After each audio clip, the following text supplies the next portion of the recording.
Welcome friends, welcome to the channel evening classes. Tense का topic हमने शुरू किया लास्ट लेक्चर में। अब उसी के सीक्वेंस में आज हम प्रेजेंट कॉन्टिन्यूस टेंस के बारे में बात करेंगे। हमने अपने शुरुआती लेक्चर में बात की थी कि प्रेजेंट की कॉन्टिन्यूस जो टेंस है वो किसी भी एक्शन को लगातार होने वाले एक्शन को दिखाता है, जबकि इसके दूसरी तरफ जो इंडेफिनिट जो स्टेट है, अवस्था है, वो किसी भी एक्शन को एक जनरल फॉर्म में दिखाती है। मीन्स हमें इस बात से कोई मतलब नहीं है इंडेफिनिट में कि कोई कार्य चल रहा है या कोई कार्य कंप्लीट हो चुका है। हम सिर्फ उसकी जनरल बात करते हैं कि ऐसा होता है। तो जो बेसिक जो डिफरेंस है कॉन्टिन्यूस और इंडेफिनिट के बीच, हम उसकी बात करेंगे कि कॉन्टिन्यूस टेंस है वो एक किस्म का टेम्परेरी एक्शन होगा, जबकि इंडेफिनिट एक्शन जो होगा वो एक किस्म का परमानेंट एक्शन होगा। उदाहरण के तौर पर यदि मैं कहूं कि मैं आपको पढ़ा रहा हूं, आज मैं आपको प्रेजेंट कॉन्टिन्यूस टेंस सिखा रहा हूं, ये जो काम है ये काम बोलते समय हो रहा है और ये काम परमानेंट नहीं है। मैं हमेशा आपको प्रेजेंट कॉन्टिन्यूस सिखाने वाला नहीं हूं, ठीक है, लेकिन मैं पढ़ाता हूं, ये मेरा एक परमानेंट नेचर का काम है।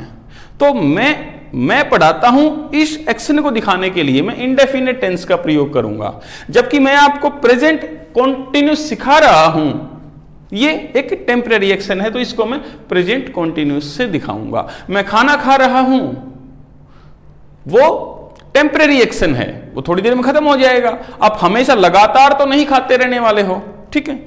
यदि आप यूं कहो कि मैं रोजाना 7 बजे खाना खाता हूं, तो वो एक आपका परमानेंट एक्शन है कि आप रोजाना वही काम करते हो, वो आपकी हैबिट है, तो उसको शो करने के लिए इंडेफिनिट का प्रयोग करते हो। मैं उम्मीद करता हूं कि ये बात आपको समझ में आई होगी। आइए चलते हैं, इसको डिटेल में करते हैं। तो प्रेजेंट कॉन्टिन्यूस टेंस का प्रयोग हम कहां करते हैं? First and foremost thing is an action which is going on at the time of speaking. ऐसा कार्य जो बोलते हुए चल रहा है। We are waiting for the school bus, हम स्कूल बस का इंतजार कर रहे हैं। आप स्कूल बस का इंतजार कर रहे हो कब? जब आप ये बात बोल रहे हो, जब आप ये बात दूसरे को बता रहे हो। तो आपने यहां पर क्या प्रयोग किया है? कॉन्टिन्यूस, प्रेजेंट कॉन्टिन्यूस, ठीक है। उसकी स्ट्रक्चर आप जानते हो, is am are plus first form of the verb with ING, ठीक है। इसका जो नेक्स्ट यूज है वो कोई भी ऐसा टेम्परेरी एक्शन, ये तो मैंने बात की कि ऐसा एक्शन जो कि बोलते समय चल रहा है।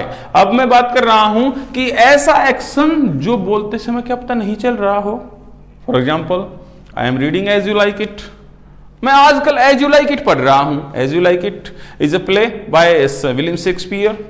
तो मैं एज यू लाइक इट पढ़ रहा हूं, अब थोड़ा ही पढ़ रहा हूं, अब तो आपको प्रेजेंट कॉन्टिन्यूस सिखा रहा हूं मैं, लेकिन ये एक टेम्परेरी एक्शन है। आप हमेशा एज यू लाइक इट नहीं पढ़ने वाले हैं। ये टेम्परेरी एक्शन है जो बोलते समय हो सकता है नहीं हो रहा हो, लेकिन हो रहा है आजकल, कुछ दिन के बाद बंद हो जाएगा। उसमें 5 एक्ट्स हैं, 5 एक्ट पढ़ने के बाद मैं उसको फिर बंद कर दूंगा, फिर कुछ और उठाऊंगा, ठीक है। लेकिन आप इसको इस वाक्य से जब कंपेयर करते हैं, आई रीड गीता, मैं गीता पढ़ता हूं। बहुत लोगों की आदत है गीता पढ़ने की, रोजाना गीता पढ़ते हैं, सैकड़ों बार पढ़ चुके हैं, फिर भी पढ़ रहे हैं। आई रीड गीता, वो आपकी हैबिट हो गई है, वो आपका परमानेंट नेचर का काम हो गया है, ये आपका टेम्परेरी नेचर का काम है। इसलिए यहां आपने प्रेजेंट कॉन्टिन्यूस टेंस यूज किया और यहां आपने प्रेजेंट इंडेफिनिट यूज किया। Clear? Okay. Next use of present continuous tense is obstinate habits. ऐसी आदतों को दिखाने के लिए जो जिद्दी आदतें हैं, मतलब आपने किसी को कुछ कहा, आपको किसी की कोई खराब आदत से आपको उससे चिढ़ है, आप कंप्लेंट कर रहे हो उसकी, और जिसकी आप कंप्लेंट कर रहे हो, जिसके बारे में आप बोल रहे हो कि तेरी ये बहुत खराब आदत है, आपने उसको बार बार कह लिया, उसके बाद भी वो नहीं मान रहा, इसलिए हमने शब्द यूज किया ऑब्स्टिनेट। जिद्दी आदतें, बार बार कहने के बाद भी नहीं मान रहे हैं। For example, your dog is always barking at me. देखो ये है परमानेंट काम, मतलब कुछ कुछ परमानेंट नेचर का है कि तुम्हारा कुत्ता हमेशा मेरी तरफ भौंकता है, लेकिन आप यहां पर कंप्लेन कर रहे हो और ये एक ऑब्स्टिनेट हैबिट है, ये उसको प्रेजेंट इंडेफिनिट से डिस्टिंग्विश करती है। और ये तीन शब्द कई बार यूज होते हैं इसमें, ऑलवेज, कॉन्टिन्यूअली एंड कॉन्स्टेंटली। देखो, your dog is always barking at me, तुम्हारा कुत्ता हमेशा मेरी तरफ भौंकता है। आप ये कंप्लेंट कर रहे हो और कुत्ता भी जिद्दी है, मान नहीं रहा है। ठीक है, नेक्स्ट, ये कुछ शब्द मैंने लिखे हैं, जहां ये शब्द आते हैं तो in most of the cases you are to use a continuous tense.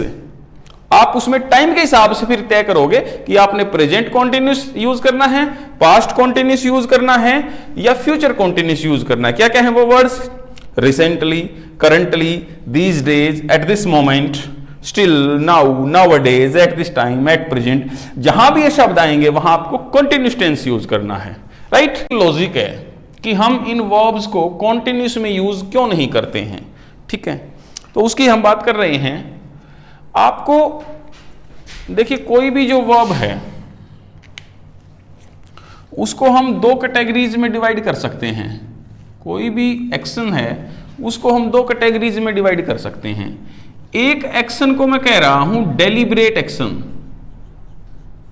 Deliberate, जानबूझकर किया गया कार्य, और एक एक्शन ऐसा है जो इनवॉल्यूंटरी है, means you don't have control over that action, over that activity of yours. आप देखें, मैं डांस कर रहा हूं, मैं पढ़ा रहा हूं, मैं लिख रहा हूं, ठीक है, ये उस प्रकार के एक्शन है। मैं खाना खा रहा हूं, मैं पानी पी रहा हूं, ये उस प्रकार के एक्शन हैं कि जिनके ऊपर आपका कंट्रोल है। These are deliberate actions.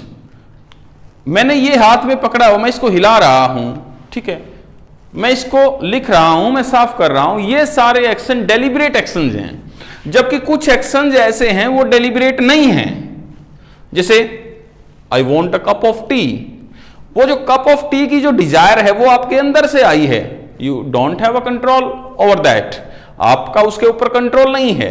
तो मेरी बात को समझे, ये जो डेलिब्रेट एक्शंस हैं ये फिजिकल टाइप के एक्शंस हैं। आप एक्सरसाइजेज कर रहे हैं, आप भाग रहे हैं, दौड़ रहे हैं, पैदल चल रहे हैं, सीढ़ियां चढ़ रहे हैं, सीढ़ियां उतर रहे हैं, ये डेलिब्रेट एक्शंस हैं, जानबूझकर किए गए कार्य हैं, आपका इनके ऊपर कंट्रोल है। ठीक है, लेकिन इनवॉलंटरी, मुझे स्मेल आ रही है, आपका उसके ऊपर कोई कंट्रोल नहीं है, तो ये इनवॉलंटरी एक्शंस हैं। तो याद रखेंगे, जो इनवॉलंटरी एक्शंस हैं ये सारे एक्शंस ये इनवॉलंटरी हैं, इनके ऊपर आपका कंट्रोल नहीं है। आई नोटिस समबडी देयर, मैंने वहां किसी को देखा, मैंने वहां किसी को नोटिस किया। तो ये जो एक्शन है इसको प्रेजेंट कॉन्टिन्यूस में यूज नहीं करते। आपने कभी नहीं देखा होगा, I am noticing someone there, no, you say I notice somebody there, मैं वहां किसी को नोटिस कर रहा हूं। समझे मेरी बात को? ऐसा नहीं होता है आई एम लाइकिंग यू कि मैं आपको लाइक करता हूं, no, I like you. You are loving your mother, no, you love your mother, तुम अपनी मां से प्यार करते हो। तो ये जितने भी एक्शंस हैं ये इनवॉल्यूंटरी एक्शंस हैं, इनको आप प्रेजेंट इंडेफिनिट में ही यूज करते हो, कॉन्टिन्यूस में यूज नहीं करते हो। राइट? तो ये वो बात है। करेक्ट? इस बात को आप समझे। तो ये आज हमने प्रेजेंट कॉन्टिन्यूस टेंस किया, इसका स्ट्रक्चर किया, इसके यूजेस किए, और कुछ ऐसे शब्द, कुछ ऐसी वर्ब्स के बारे में हमने बात की कि जिन वर्ब्स को आप प्रेजेंट इंडेफिनिट में ही यूज करते हो, कॉन्टिन्यूस में यूज नहीं करते हो, किसी भी कॉन्टिन्यूस में। तो आई होप ये लेक्चर आपको अच्छा लगा होगा, and thanks for watching this.